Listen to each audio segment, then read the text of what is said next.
the very far end is seated the Deputy Commissioner General of the Gambia Revenue Authority, Mr. Esa Jallo. Next to Mr. Jallo is the Permanent Secretary at the Finance Ministry. And then you have the Honorable Minister of Defense, Honorable Jai.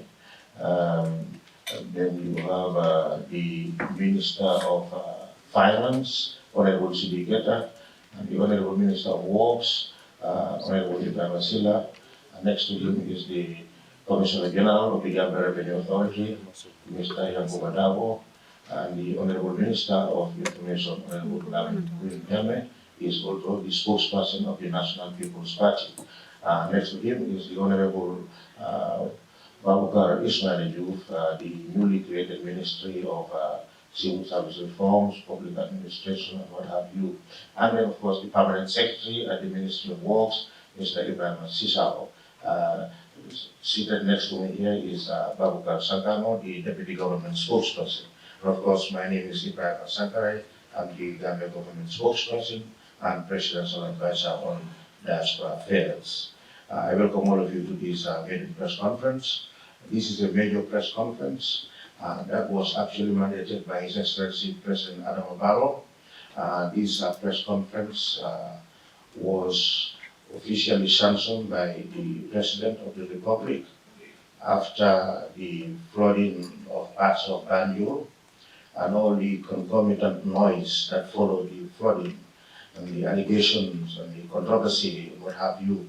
So President Barrow thinks that it's important that as a government we open up and talk to the Gambian people so they know the genesis of this project, how it all began, what occasioned the Banjul Rehabilitation project. And today, this afternoon, we are gathered here to hear from the technicians, the ministers, the politicians, the experts who actually spearheaded this program so a few years ago, and where the program actually is. To paraphrase the Maninka griot, Gambia Bima Kunuma Benyadi, or Gambia Kunuma Bima Benyadi, I can say Banjul Kunuma Bima Benyadi. Many years ago, Banjul actually was teetering on the brink of a catastrophe because the tides were actually threatening the entire life and fabric of Banjulians. Mosquitoes were so, rife in Banjul. The streets were reduced to gutters and latrines and decrepit and dilapidated the entire city walls. President Adama Barrow, in his maiden visits walking across the streets of Banjul, was actually heartbroken because this is where he spent his boyhood days going to Grammar School and Muslim high school. So he conceived an idea that these people, actually this city, our own capital city, needed a facelift. So this is the history of the genesis of the project. So without much ado, I would introduce the consultant of the much talked about Banjul project. Is headed by a Gambian, a former senior Gambian government official, and the consultant actually is Studi International. It is led by Mr. Karamo Jaite. Mr. Jaite will take us through the entire corpus of arrangements and projects that took place.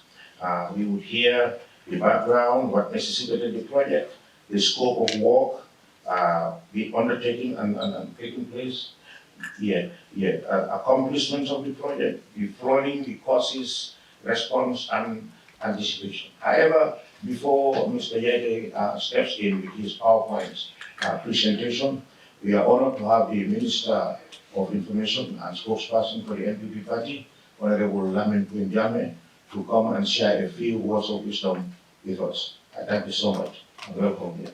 Honorable Minister. Honorable spokesperson of government, and who also doubles as the presidential advisor on diaspora affairs. Honorable cabinet colleagues, senior government officials, Commissioner General of GRA,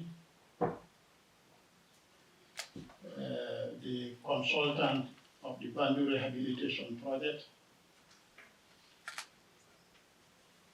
the media, wherever one may be. To all of you, I salute you with Assalamu alaikum wa rahmatullah. The essence of the convergence has already been alluded to by the Honorable Speaker, the spokesperson, that the essence, the reason why we are here, is that it has been sanctioned by His Excellency, the President of the Republic, in fulfillment of the commitment of democratic governance, and in view of fulfilling the democratic credentials of the government,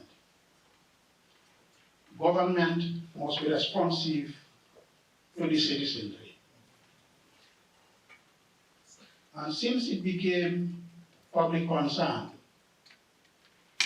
His Excellency sanctioned that a press conference of this nature at magnitude must be called upon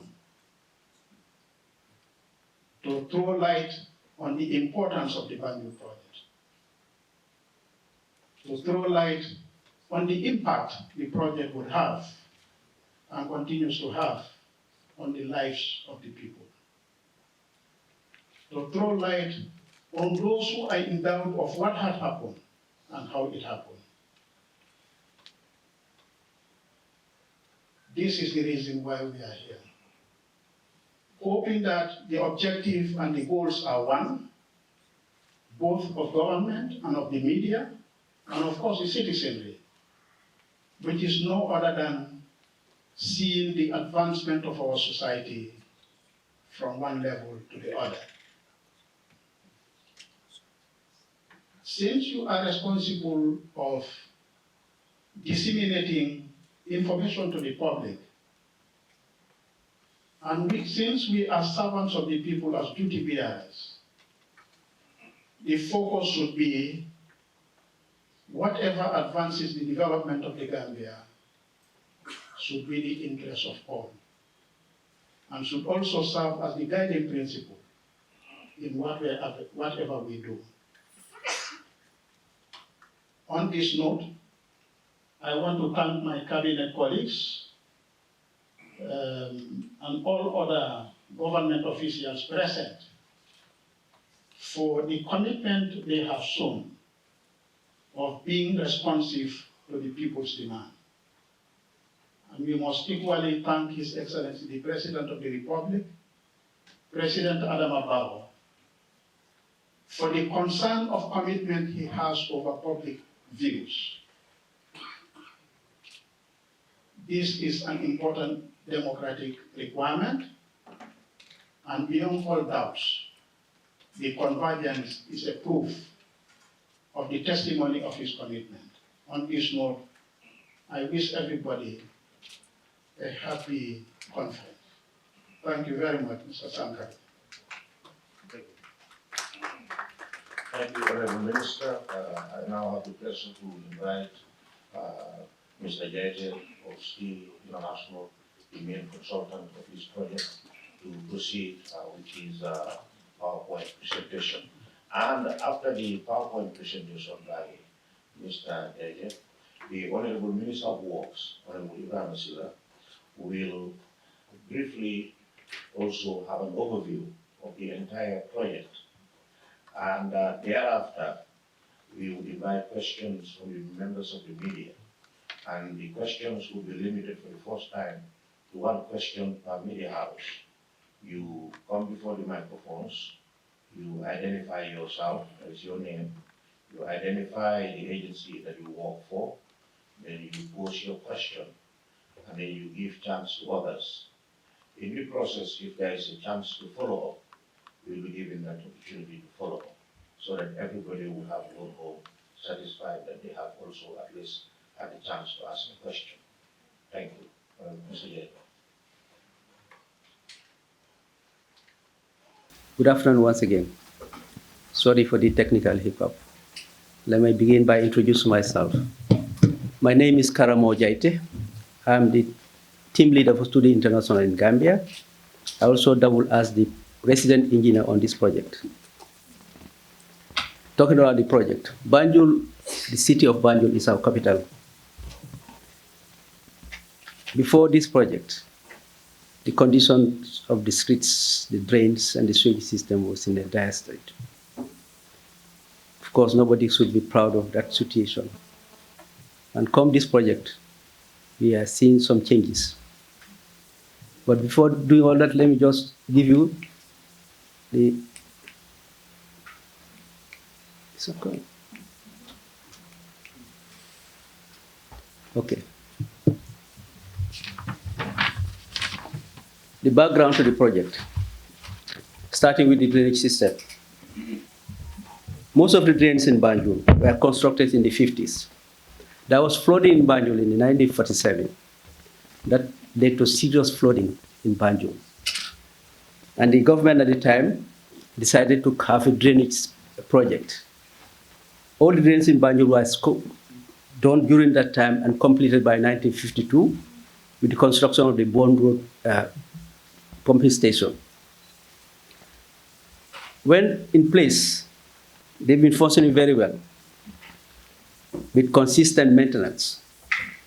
However, over the years, there was lack of maintenance and the system went into disrepair.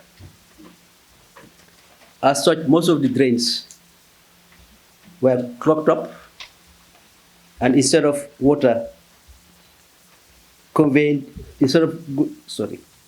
And okay, there's another aspect, before talking about the drainage public. There's also another issue of the drainage system being used as refuge collection. Citizenry dump waste into the drainage system. And because of that, all the drains were clogged up with solid waste. And because of that, water cannot flow out into where it should go. That's the bond polder. What is the result? Stagnant water, high cases of malaria, and other illnesses. Then you have the sewage system. Before the 80s, there was this bale system where night soil men used to go around and collect waste at night. But in the 80s, there was this project to change all that into a sewage system. But this system has been in place since for now almost 36 years or so, with very little maintenance. It has been in the purview of NAWEC. Because of this neglect in maintenance, the system became also disrepair. And what we do have? Sewer flowing on the streets. In fact, it has taken cases where in some people, the sewer from their house cannot go into the manholes on the street. There was an incident, one lady told us that for 15 years, what they do at night, they used to bail out the waste and then dump it into the drain. So this was the situation of Banjul. The pumps were dysfunctional, and there was also problem of power cut, that is to do with the pump house and the pumping stations. These are all created a problem for the system. Then we have the road networks. Some of you may remember there used to be several projects in Banjul, road rehabilitation projects. The most recent was done in the 80s. But with the construction of the sewage system, some of these roads were dug up. And when they are dug up, they were not even repaired. The recent project, that is the Banjul Rehabilitation project, only considered the commercial roads, that is the Bakul Street, Liman Street, Hagar. But what do they have?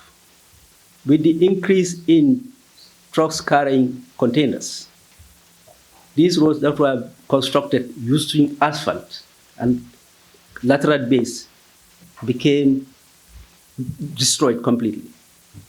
So because of this, we had a serious situation in our streets in Banjul. Now I will now show you the extent of the problem.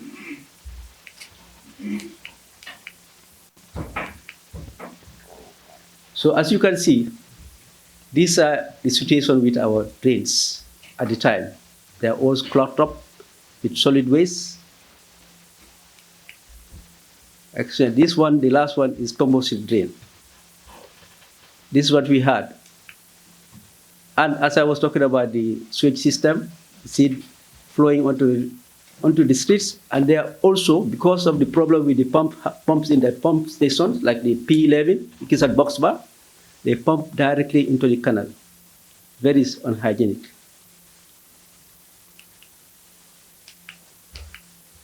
Now, this is Anglesey Street at the Johnson with Hagan. This is August 2018. This is the ferry terminal. Just before we get to the ferry terminal, this is how it was in August 2018. This is Lehman Street. This is how it was in August 2018. This one here is Cameroon, at the junction of Cameroon and Wellington. This height was. Okay.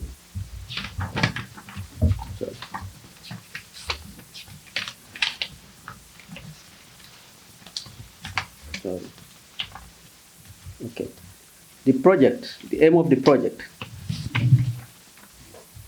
The objective of the project is to rehabilitate the entire network of drainage system and the sewage system. Reconstruct the identified streets, replacing the asphalt, broken asphalt surfaces with concrete. Reconstruct the ring canal.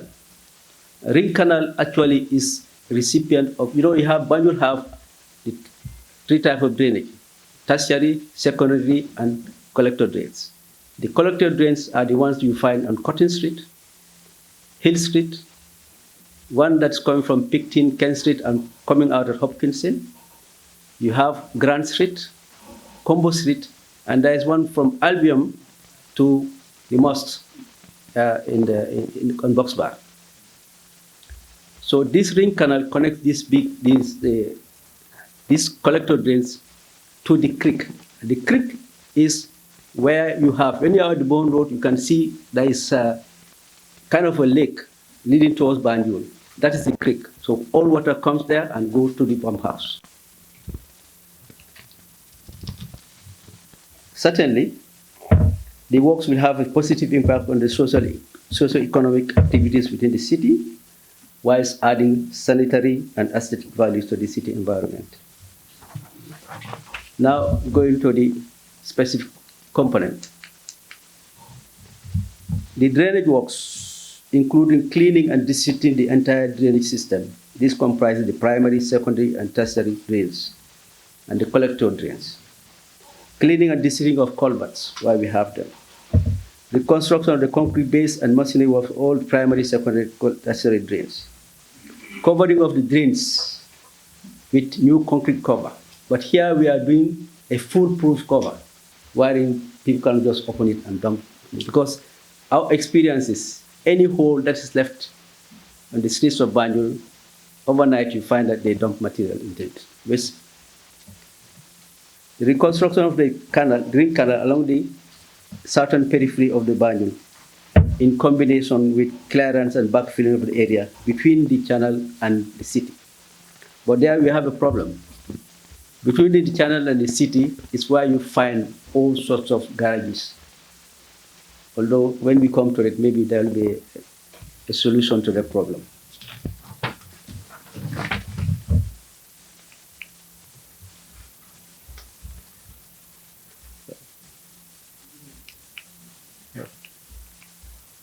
That is sewage work.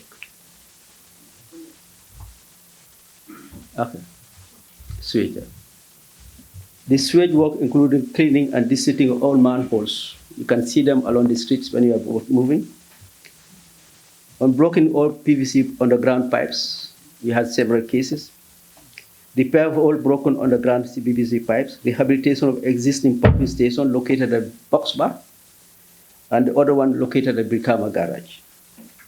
Rehabilitation of manholes and toilets within the compounds, and repair of all manhole covers. We replace all the old manhole covers with new ones.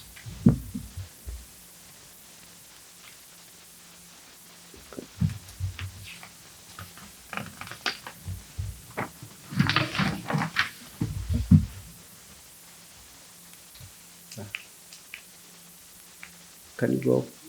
Yeah, do it, go. Yeah. The roadworks. Essentially, these roadworks entail the replacement of damaged asphalt road surfaces with 15 centimeter thick reinforced concrete.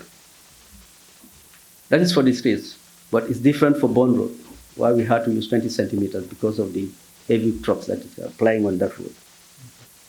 The works include the construction of the sidewalks.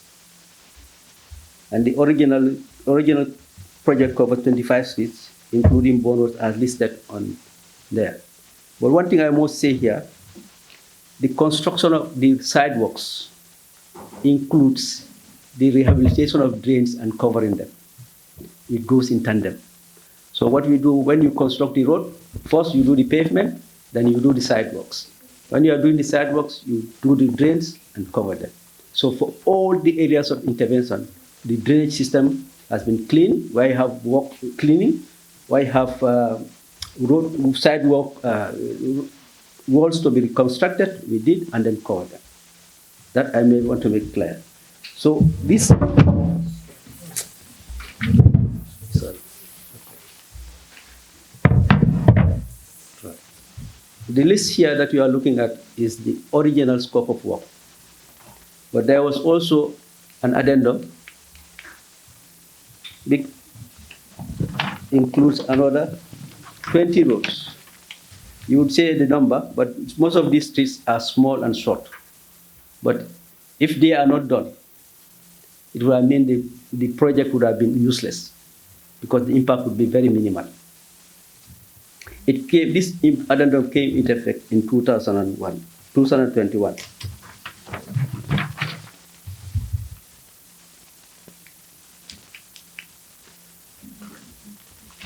Change it, can you? Next one. Okay. Progress made so far. The drainage works. The entire network of collective drainage, secondary and tertiary that fall along the routes that we have completed has been done, as I was explaining earlier. Before even that, there was this issue of cleaning. In fact, the project started with cleaning the entire drainage system. That was done in 2019. And then also, all the, like I explained earlier, where you have drain walls collapsed, they're all fixed. The sewage work also. What we do is that whenever we have an area of intervention on a road, first of all, first thing to do, open the sewage, clean them, and check. Because we have a situation, you know, Banjul, the water table is very high. These manholes that are there can have settlement.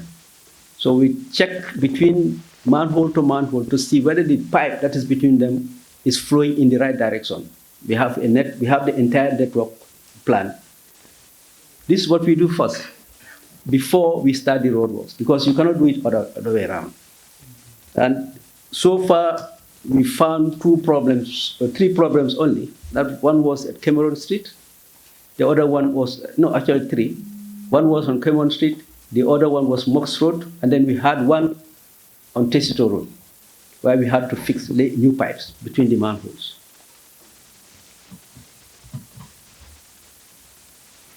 Also, as I said earlier, all the linkages between the main drain or the main pipe on the road and the houses, we check them where there is blockage, unblock them, and sometimes using flushing, because sometimes they have the manual one, it's useful. So we have a machine called a jetty machine with power pressure. We were able to unblock a lot of blocked pipes. Because, like I was saying, manholes, most of the manholes covers along the road used to allow increase of sand and thereby filling the manhole, covering the linking pipes, and of course what happened, will be flooding in the houses. But then all these manholes have been covered. So replaced with new ones. Because talking about the roadworks, the progress on roadworks in the original contract has reached 95%. And for the addendum is 85%. In fact, 33 kilometers of sidewalks have been done, along with the drains that goes along.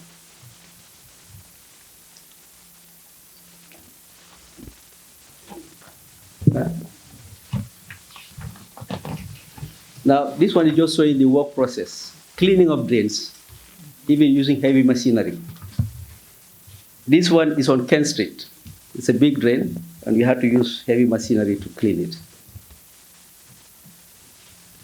I could explain about the drainage being covered in the drains. This one is Hill Street, where we cover drain and put intermittent covers problem. So, and of course, the manholes on the streets, sewage manholes, how we clean them, socket, sometimes, that's what you do. In fact, here is an example where the manhole cover is being changed. This was on Mox Road. For the road works, this was on Fitzgerald. You can see these are concrete slabs with reinforcement. Continuing with road works, this is what we have done. If people go around, you would have seen workers on this kind of job.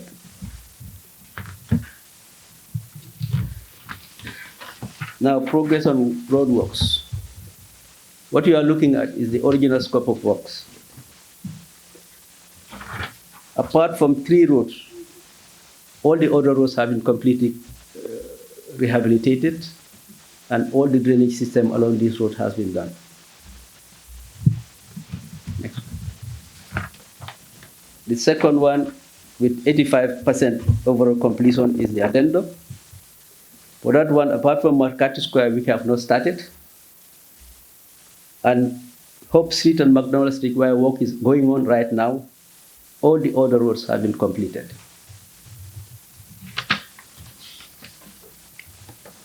The map here shows those in yellow are the streets that have been completed so far.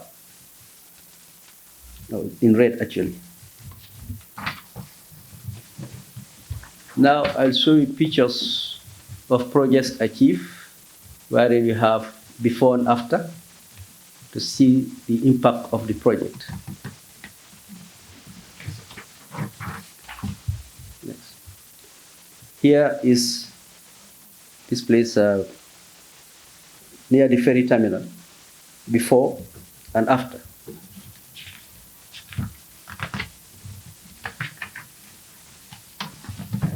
The next one is Angles, this place, this is the by Megabank, Wellington Street, before and after. The next one is Anglesey Street, before and after.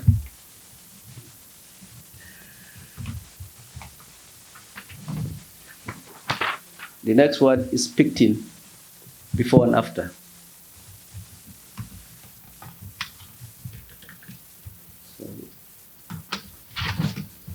The next one is Hopkinson, before and after.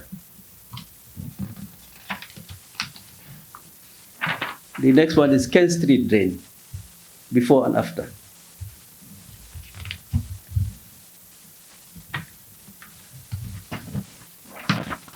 The next one is Fitzgerald Street, before and after.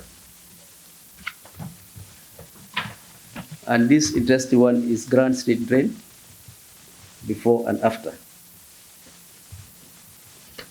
This one here is, the next one is Dobson by the Boys High School, before and after. Now, this one is Tobacco Road, before and after. The next one is New Street, before and after. These are recent works. And we have Pinyai, before and after.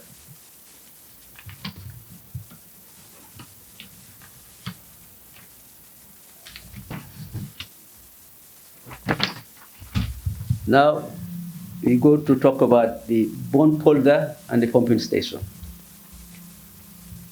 The map here shows you where the pumping station is. It's on the bone road.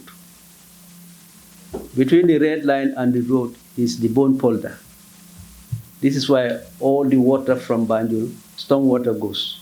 For temporary, it's an integral part of the. There has been also a littering of the edges with all sorts of vehicle garages, injecting a huge amount of pollutants into the area. Most recently, though, there has been a proliferation of construction of warehouses and other structures within the bone polder, which obviously reduces the available available area for storage.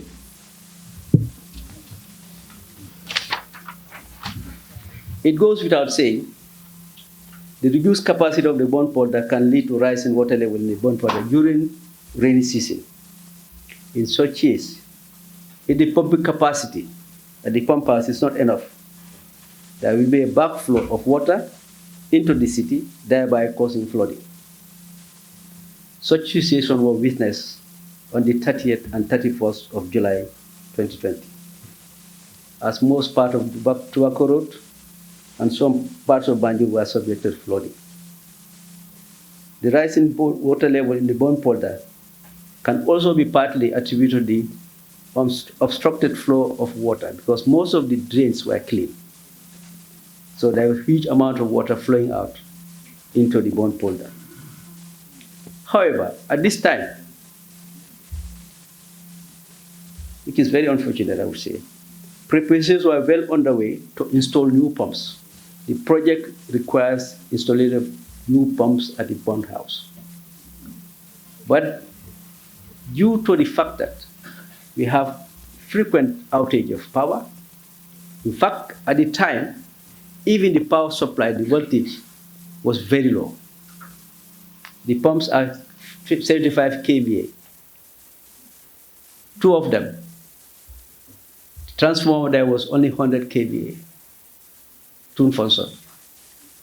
So we decided to open a gate that will allow water to flow under gravity when there is low tide.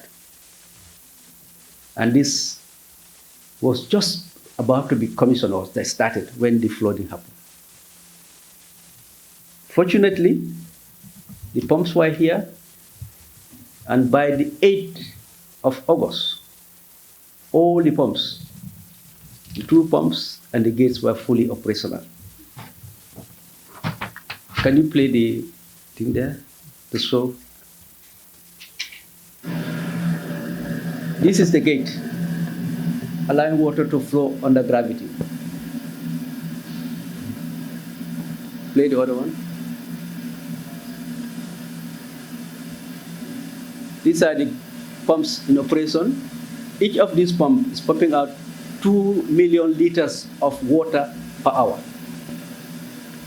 Now, the combined effect of these arrangements, the gate and the pumps, led to a very drastic reduction of water in the bone polder. And I would say within 10 days, the water level has gone down so much that can be depicted by the photos that are here. Next one.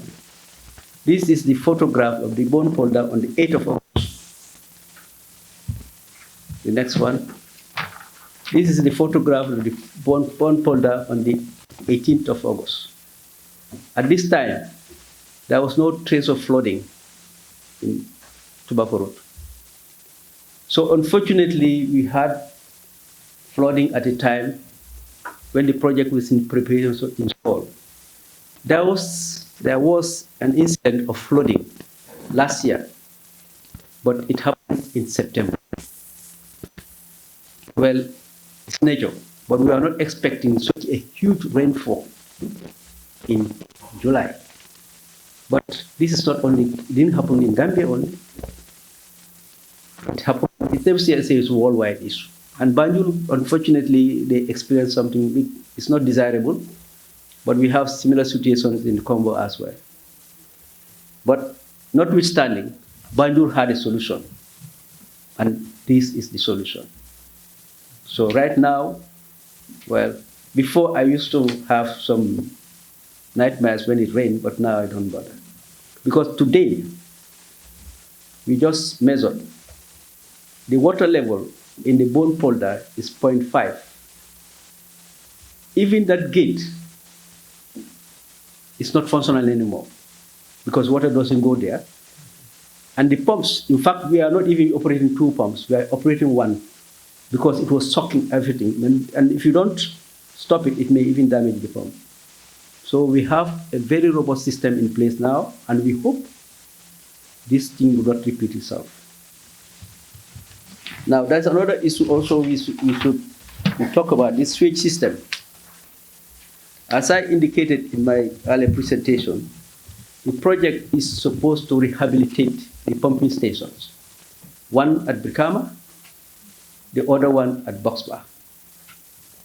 Now, actually, the process goes on.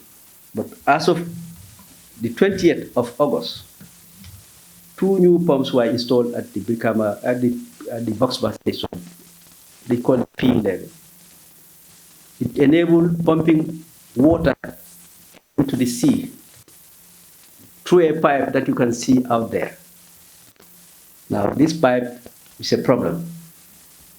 It is supposed to be lying on the seabed, but it has discharged from the seabed. As you can see it now, standing up there, it's just discharging about 50 meters from the shoreline. It's a problem. So most of us here know what the problem is, and we need to solve it.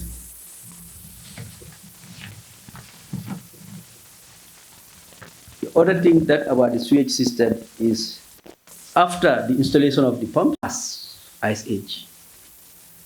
In fact, the worst situation is at Brikama Garage.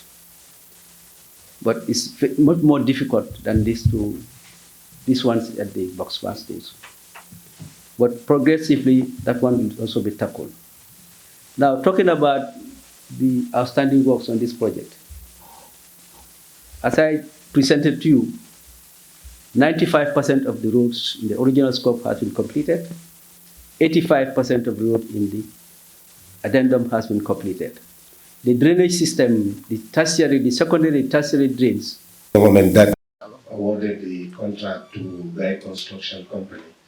And any question relating to this project, especially as per this press conference, the burden lies on us as government to clarify. And the consultant is our representative at the Banjul project, and he serves the interests of the Gambia government. And any question relating to the performance of the contractor, things that he is doing or he's supposed to do, definitely the consultant represents us at the project site, and those issues, wherever they arise, actually they are brought to the attention of the government and we act on them as they emerge. Your second question on the failure of the project? NAWIC, okay, the non-availability of NAWIC. Let me tell you that the project is a multi-stakeholder one through the government approach mechanisms that we do. As you can see, the outfalls that the consultant talked about, especially the sewage one, and also the pipe that empties the sewage into the sea, what we call the outfall. Actually, we work with NAWIC on that. This is a fully funded Gambia government project. Yes, when the sewage system was designed, it was given to NAWIC in the 1980s to run. But as you have heard, everything was blocked up and there was complete blockage of the system. So the Gambia government took it upon itself to completely fund this, install the pipes at the pumping stations on Bond Road, and also the sewage pump station near the Gambia High School, and also the Brikama Garage in Banjul. And then following the completion of these pump stations and also infrastructure that now it handles, we will fully hand over to NAWEC to run them. Thank you. Kilowatts to 250 kilowatts for the smooth operations of the new pump stations on the Bond Road. Thank you.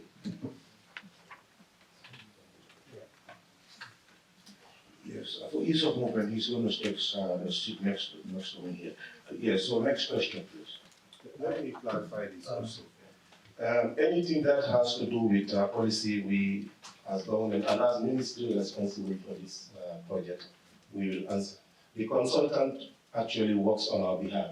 The reason why we gave him the lead to do the presentation is basically to give a first-hand insight, since he represents us on the project side. But all other issues that have to do with policy, financing, and anything negotiations, we take charge of that.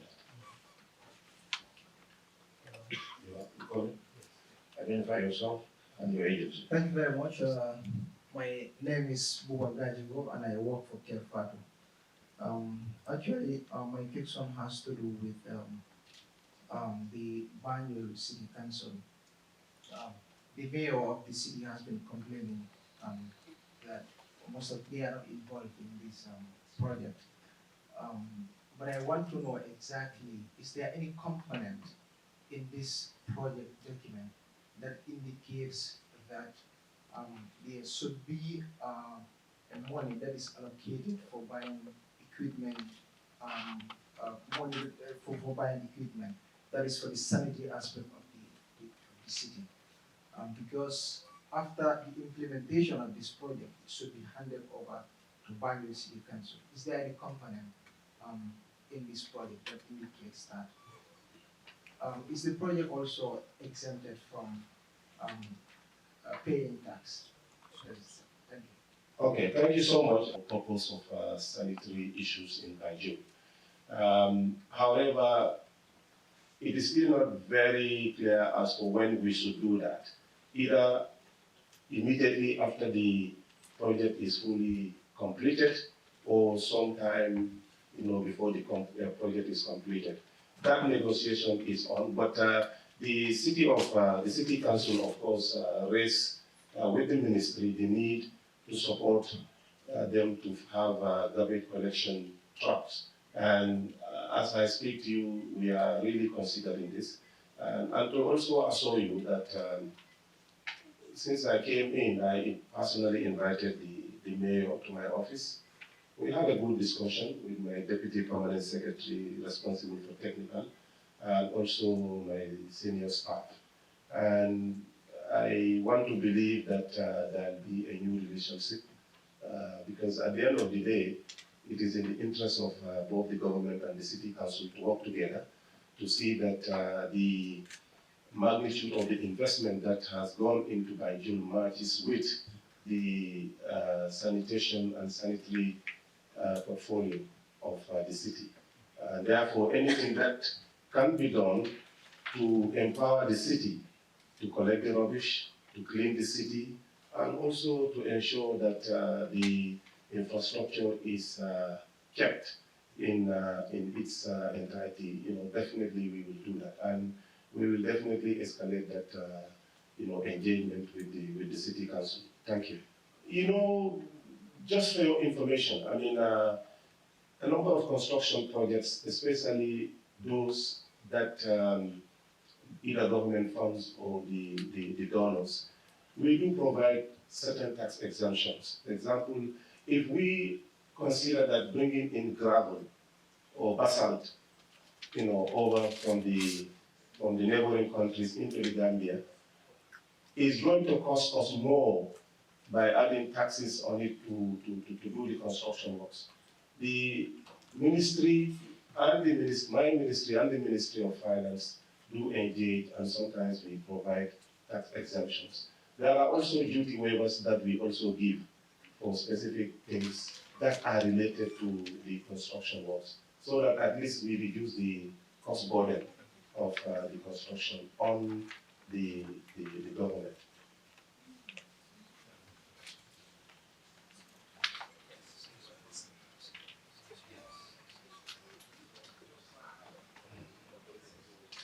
And also for your information, we waive duty, but a number of taxes are paid. That I can assure you. And in fact, since 2019, for this Banjul project, I can show you. Proofs.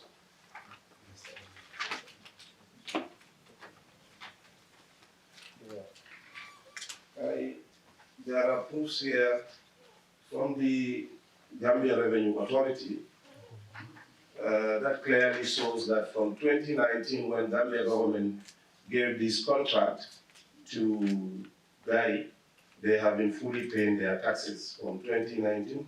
These are, as you can see, these are the tax clearance certificates given to the contractor by the Gambia Revenue Authority. 2019, 2020, 2021, 2022. All those things are here for some of you who are interested. So the taxes are paid and tax certificate clearances are issued by the Gambia Revenue Authority. Yes, we do provide duty waivers to the contractor, and this is not the only contractor that benefits from that. Most of the contractors that are doing road works for the Gambia government, and if they want to bring in specific things into the country that are directly related to the work, and it may impact on the cost structure, we do discuss with the Gambia, with the Ministry of Finance, and then we give those duty waivers. Thank you. Thank you very much, the chairperson of this meeting or press conference. I wouldn't want to waste the time of this gathering, but as the head of GRA, our role is to advise the government on tax matters. But we are on the side of the corporation, and any project for that matter that comes into this country, when we are contacted, we always give the government the right advice. One thing I want to make clear to everyone is that anybody, be it a project individual, if you have an economic activity that you're doing in this country and you are getting money, at the end of the day, you are supposed to pay taxes. And as far as we are concerned, this particular company we are talking, that is the hiring this company, is paying his quarterly corporate tax. Every quarter he pays in, he files in, and at the end of the year, he always submitted an audited account. And the records are here to speak for themselves. So this is what we have to say. As far as we are concerned, the man is always filing his taxes. And based on what he's filing, that is where he calculated his taxes. And then the records are here to speak for themselves. Thank you very much. I am hearing about the fact that the contractor was paying taxes because according to the audit report on the contract, there was tax exemption in the contract. According to the supplement to the contract, because there was a supplement after the contract, addendum, the same acts of course supplement to the contract. According to the report, the audit report, when the government seek legal opinion from the Ministry of Justice, legal advice on the issue of the tax waiver, the ministry advised the government to engage the Ministry of Finance and the Gambia Revenue Authority for advice on the issue of the tax waiver on the contract. And the Ministry of Finance wrote to the Gambia Revenue Authority asking them for advice on the issue. And according to the letter from the Gambia Revenue Authority, the GRA Commissioner General stated that an avenue for granting income tax exemption is through the approval of a special investment certificate under the Gambia Investment and Export Promotion. Furthermore, GRA in the same letter quoted above stated that considering the fact that the tax exemption article in the contract is at variance with both the IVAT Act 2020 and the GAIPA Act. They cannot allow such exemptions in the contract. So the GRA Commission is talking about the issue of corporate tax. Corporate tax is different from taxes that relate to the contract itself. So we want to know when those that change, when was the tax waiver removed from the contract? Because it's talking about them been paying taxes on the contract since 2019. So we want to know when was it removed from the contract. And the other thing is the auditors have raised issues with regards to the issue of commencement of the contract. According to the auditors, the contract commenced well before the contract work commenced on the contract well before it was signed. So I want the Honorable Minister to explain to us whether that is due process as far as our contracts are concerned. Thank you. And I can assure you that the government actually complied with the advice of the GRA, and the contract does not exempt taxes. That's what I was telling you. The only waiver in the contract is duties. The other issue that was raised regarding taxes was withholding tax.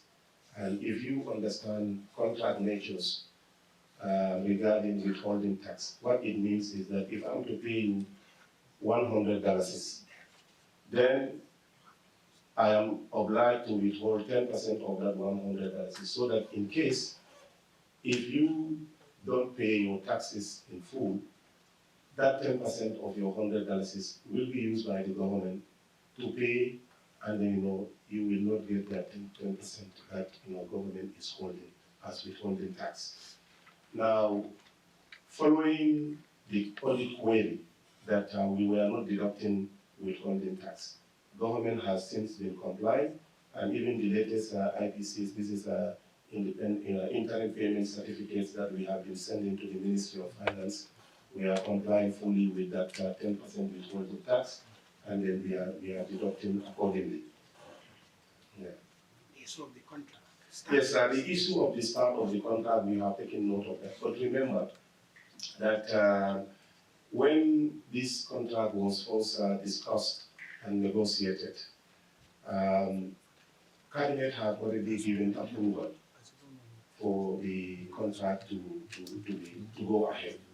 Now, what happened was that what the contractor was doing was to clean the drains, the drainage system of Banjul at his own risk, because by that time, yes, there was no contract, but yes, he went ahead so that, since Cabinet had already discussed and approved, he went ahead and then he started first with the cleaning of the drains, and then that went on, and in fact, before any payment could be made, we have to remember, contract was signed, and it took more than 1 year before any payment could be done. Thank you. Thank you, Honorable Minister. There will be no need for the Commissioner General of Customs to step in, because it will just be a repetition of what the Minister said. So, any other questions? Sorry, excuse me.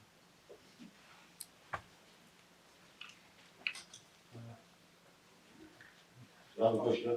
Yeah, I have. Yeah, go ahead. Your name and your agency.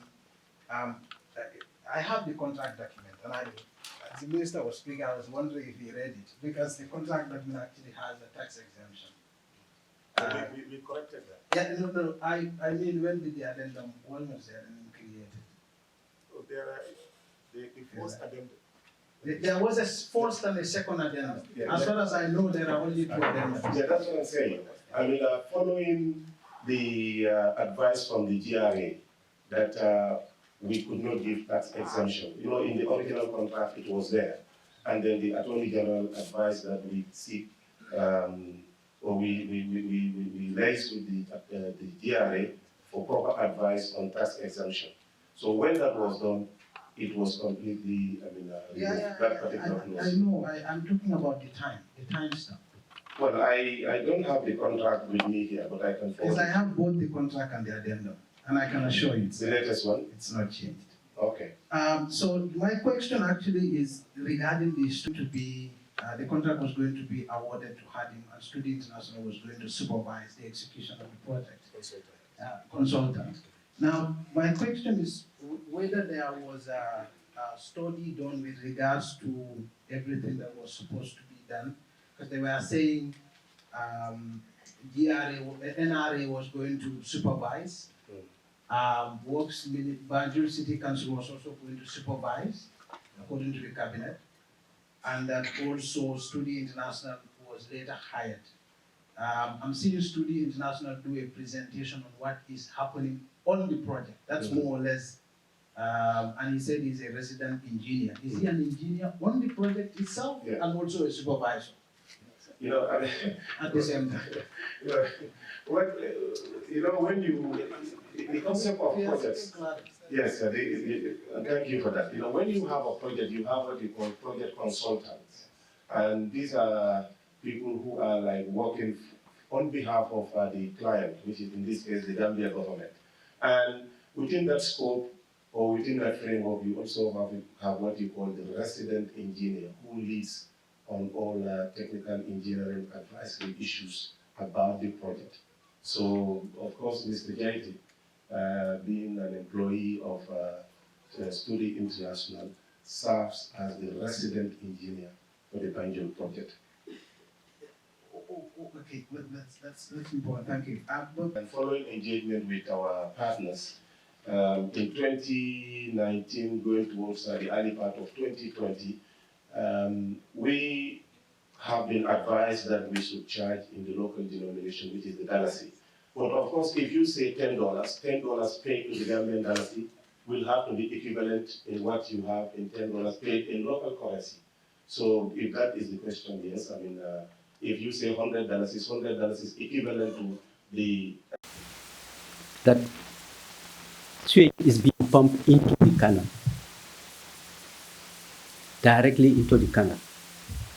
That pipe you talked about in the contract is to capture that sewage and lead it to the pump house directly along the canal, not through the roads. You know why box is?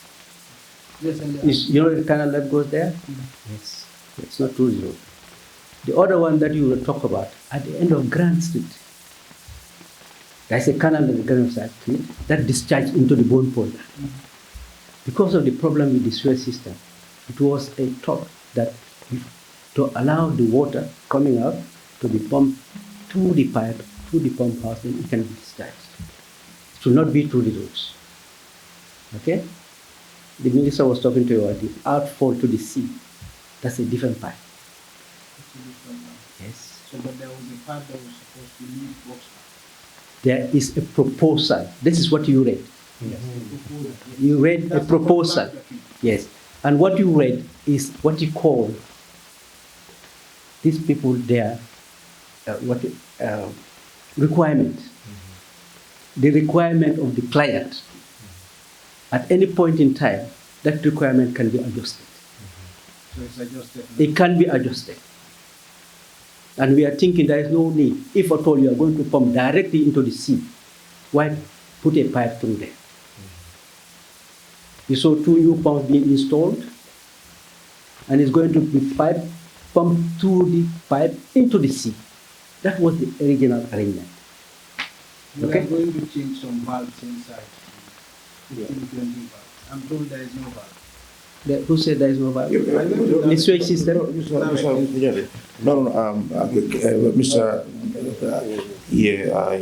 Can we have... let me answer this. Yeah. Mustafa, let me assure you that the situation of the pump stations in a very deplorable state. And government under this contract has decided that we will completely refurbish the pump stations, either the one on the Bond Road or the one that actually is responsible for the sewage. So we are completely renovating and refurbishing those ones. And as you can see from the presentation, the machines are already here. and the installation of the new machines to pump the sewage into the sea outfall, the installation is already on, and there'll be no need now to put a pipe, that will empty it into the bond polder, because we have taken it as a very serious decision as a ministry to work with NAWEC to secure the sea outfall pipe, and then also renovate and completely put in new machines to pump the sewage from the Gambia High School and empty it directly into the sea outfall, and not necessarily in the bond polder.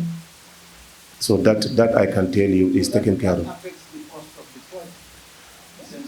Well, I need to see the project document, but this is essentially a new. Is this the same? My name is Dauda Bade. I work for the Fati Network. I have a question to whoever is representing the contractor and the consultant here in this gathering. I was in Banjul before the rains, in the midst of the flooding and also after flooding. But looking at how the contract has been done in the city, though many people are applauding the contractor for constructing those waterways, but if you talk to many elders in the capital city who has been there since the time of colonial time, they are pointing an accusing finger to the contractor that he has not been listening to some of their advices. What they will tell you is that the contractor believes he knows everything, but we also know elders who are in there. They know some of these areas. They said the contractor was not listening, and he blocked certain areas that led to the recent flooding because water was not flowing, moving free to those areas. So can you explain on that? Okay, my question is, what is the relationship between those elders in the community and the contractors who are in this place? Thank you. We have a project committee, and we also have what we call a project appraisal committee that normally work with the beneficiaries. And in all works that we do, we work closely with beneficiaries and we take their advice very seriously. As the question, regarding the question on what relationship exists between the beneficiaries and the contractor, well, I can tell you that I normally do unannounced spot visits to a lot of project sites. And on 2 or 3 occasions when I went to Banjul unannounced, I have witnessed and I saw with my own naked eye people who are appreciative of these project works, bringing food to the workers on site, sharing food with them, water, and to me, that is the height of appreciation of the work that is currently going on. Now, the issue of the floods and the complaints, of course, we are not also happy with what happened, during those 10 days of heavy rains and the effect that it had on the people of Banjul, especially along Tobacco Road and its adjacent areas. However, that should not be entirely blamed on the contractor. You've heard what the consultant said. They were already installing the new pump machines at the pump station at Bond Road when these heavy rains actually happened. And as a result, the pumping capacity was so limited that it could not deal with the magnitude of water that actually we had in the city. But following the operationalization of the 2 pump machines, which actually were pumping nearly 2 million liters of water per hour out of the city, we have seen within 8-10 days, all the water was cleared. So any complaint about the project, that actually what we are doing this project has come to actually, deal with that problem. Problems of flooding, problems of, the drainage systems and all those things. So this project has come to address that. And remember also the project is not yet completed. So you may have some hitches here and there, but that does not mean that, there is no work in progress. Thank you. International. The question I would like to ask is about the overall budget. It seems like at first the contract was $38 million, and on the paper you just gave us, it seems it's around $26 million I would like to have an overview of what are the overall costs it will be at the end of the project. Will it be 38? Maybe it can exceed, because in the presentation of Mr. Jaite, we talked about the addendum, also some new costs that might happen. So I would like to have the overall view of this budget, how much is going to be, and what about the gap between the $38 million and the 26 we are presenting here. Thank you. Of the work completed. And the payments thus far. Okay. But it's not the total amount of money, for the project. So the number of roads completed, that is itemized. It was 12 pages. But the presentation stated it as it was already, most of the things are already been done. So what explained that 11 or 12 million dollars that are still there? No, yes, as the chairman, the spokesperson said, what you read here is what we call the interim payment certificates. These are payments raised following completion of work as per the timeline.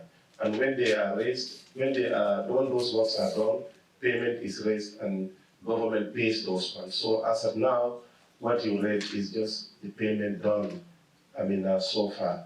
However, because the work is still going on, the pending payments as per the contract sum, if there is any variance, of course, it is because they have not submitted the request and the interim payment certificates, IPCs, have not been issued to that effect.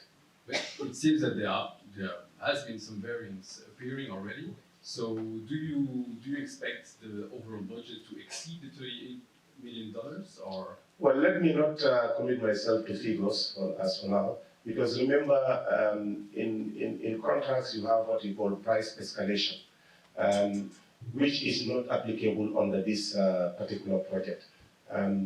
What I mean by price escalation is, for example, if you sign a contract, say 2 years ago, and then you agreed that you will finish your work within a specific period, but in between, if prices keep increasing to the effect that it is affecting the equipment and the materials that are needed, to do the work, sometimes you sit and discuss. But in this particular project, there is no clause for price escalation.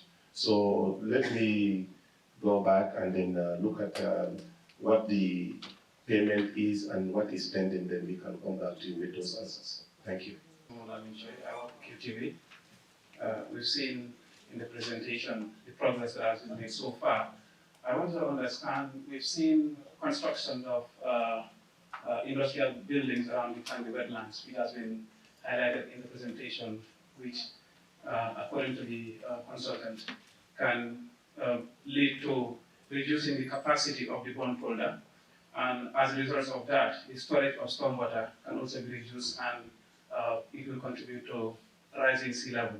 So what do we know who gave permit for the construction of those industrial buildings around that area, and what is government doing in order to help mitigate the problems that it can pose to that environment? Thank you. It's a very good question. I think it's okay if you could, during our preliminary discussion, some of this construction you talked about was acquired as way back as 2006, when this government was actually in office. So you have already seen what we are going through in trying to regulate people building in places that are not supposed to have buildings. So if you have somebody given a permit, given all the legal paperwork to have a compound or a site, at a certain location, and he built it, and now is reducing the capacity of the sewage, that is a subject for negotiation quite frankly. You cannot just go arbitrarily and just say you have to move today. But then if the honorable minister has No, you are right. Just for clarity, the previous government actually, through an executive order, gave a significant portion of that Tambi wetland to the Banjul City Council.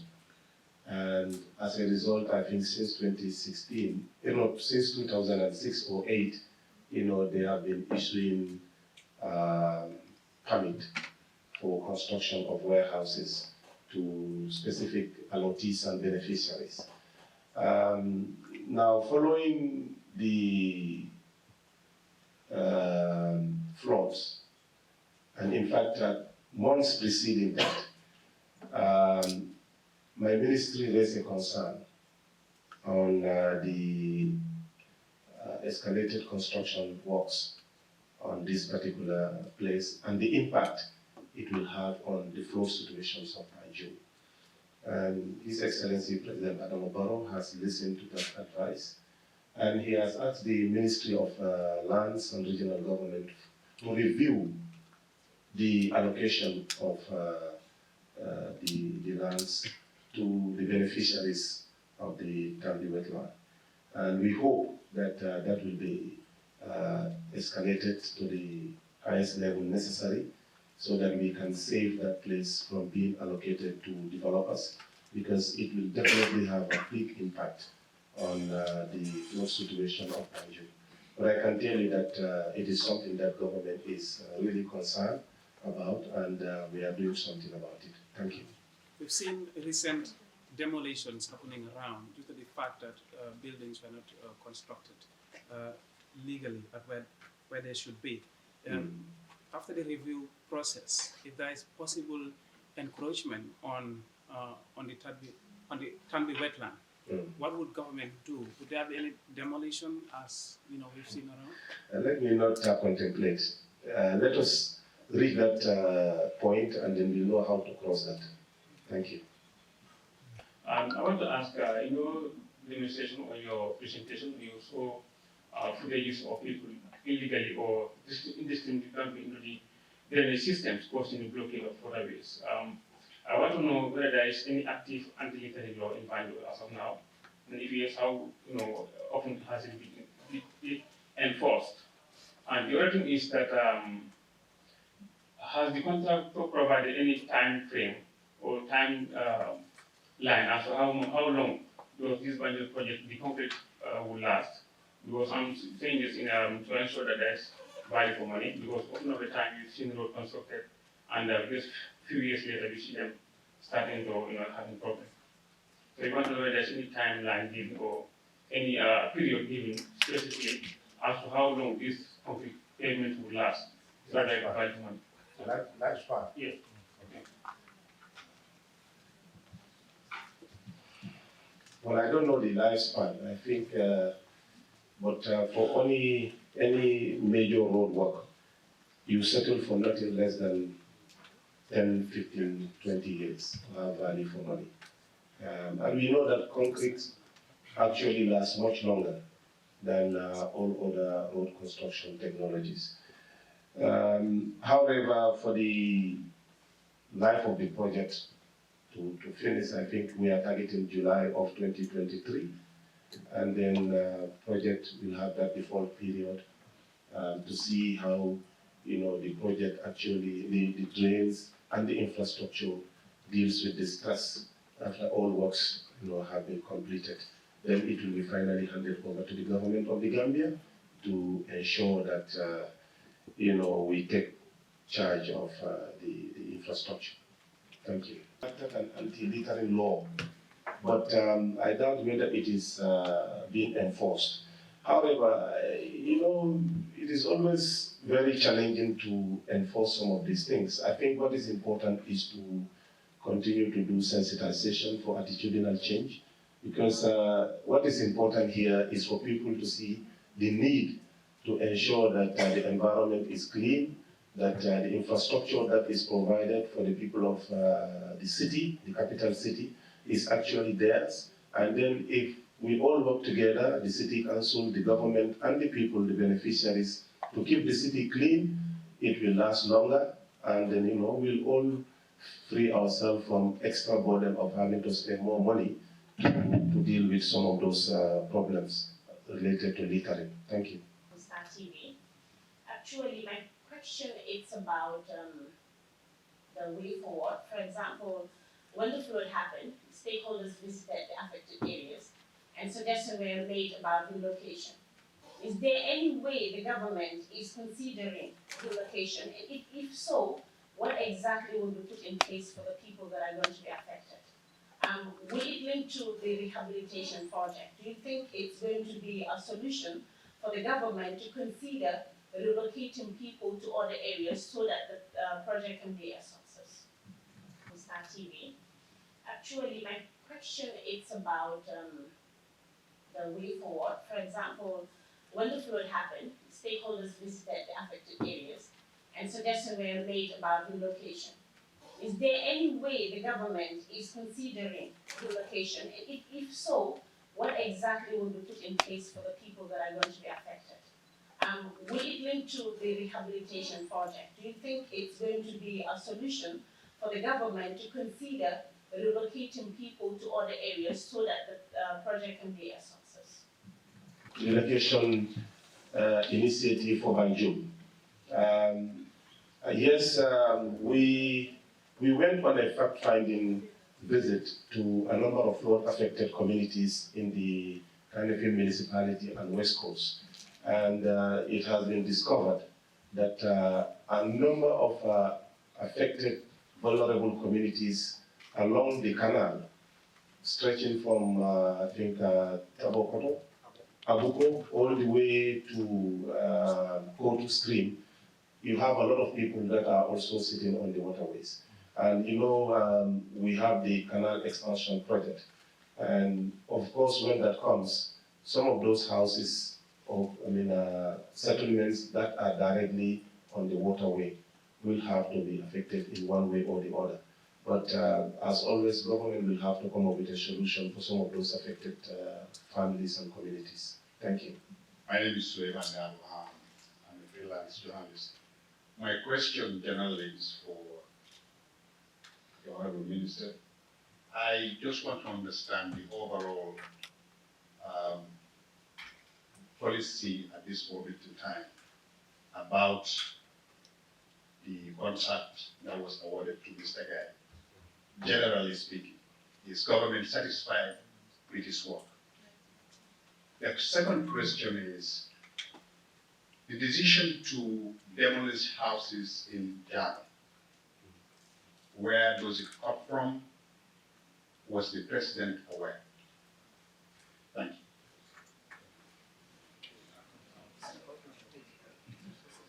Thank you, Suleiman.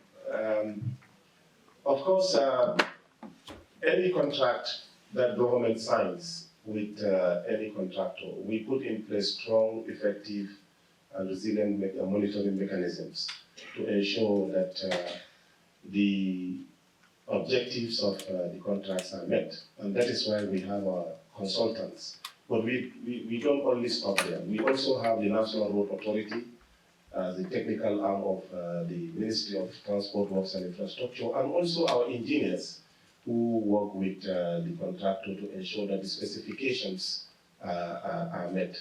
So therefore, if there is any need for adjustment or to do course correction, of course, they are pointed out. And as you may know, or just for your information, we now have what we call weekly briefing on all projects. And we look at the challenges, the progress, and the difficulties that emerge from the field, and we make sure that they are corrected within that same week. So if there is any issue of happiness or the lack of it, it is always resolved at the level of the ministry before it is escalated at anywhere. And I sit on that. In addition to what we call the monthly meetings that we have, plus the quarterly meetings. Every 3 months we bring in all the contractors that we've signed and contract with, and we insist that they meet specifications that are provided in the contract. To the point that in some cases, if we are not happy with any work, they go back and redo them at their own cost. So for this particular project, of course, we are happy with what is going on. And if there are issues that we are not happy with, we point out and then we insist that there is course correction immediately. Regarding the demolition, this is not my ministry that is responsible, so I cannot answer that one. I don't know whether the president was briefed on it or not.